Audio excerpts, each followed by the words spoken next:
নারী কমিশন কর্তৃক সমস্ত প্রস্তাব বাতিল করতে হবে। শাপলা চত্বরের গণহত্যার বিচার দিয়ে সংস্কার শুরু করতে হবে। আমরা এদেশের সুষ্ঠু শাসন ব্যবস্থা চাই। মুসলমানের তাহজিব তামাদ্দুন কোরআন সুন্নাহর সাথে সাংঘর্ষিক এই নারী কমিশন কর্তৃক সমস্ত প্রস্তাব বাতিল করতে হবে। এই নারী কমিশনকেই বাতিল করতে হবে। আবার শাপলা চত্বরের গণহত্যার বিচার দিয়ে সংস্কার শুরু করতে হবে। তার বাহানার পরিণতি কি হয়? গত রাতের শ্বাসরুদ্ধকর পরিস্থিতিতে দেখেছেন। চুলাই সংগঠিত হয়েছে, 5ই আগস্টের বিপ্লব সংগঠিত হয়েছে হেফাজতের রক্তের উপর। 13 সালের গণহত্যার বিচার না করলে চুলাই বিপ্লব ব্যর্থ হতে বাধ্য।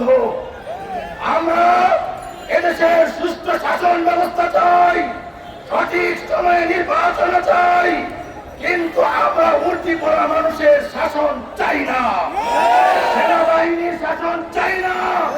কিন্তু নির্বাচনের আগেই এই সরকার যেহেতু বিপ্লবের মাধ্যমে গণতান্ত্রিক এবং বৈষম্যমুক্ত বাংলাদেশের দাবিত হয়েছে, এই সরকারকেই 5ই মেয়ের হেফাজতের রক্তের বিচার করতে হবে, নেতৃবৃন্দর মামলা বাতিল করতে হবে।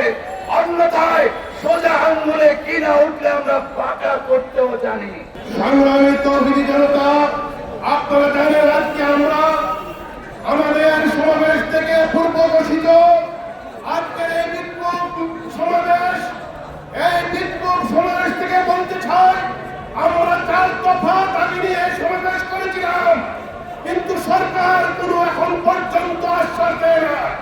আমরা বলতে চাই, যদি বাংলাদেশ থাকে, এই 19 সরকারকে বলতে চাই, আপনি অনতিবিলম্বে হেফাজতের 4 দফা দাবি বাস্তবায়ন করুন, না হয় আপনারও গতিনাথ হয়ে যাবে। যেভাবে হাসিনা চলে গেছে, আমরা চাই না আমাদের দেশকে নিয়ে কেউ এমন কোন খেলা খেলো যে দেশটা তোমরা খেলতেছ।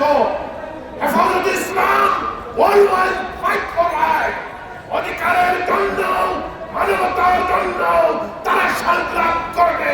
প্রয়োজন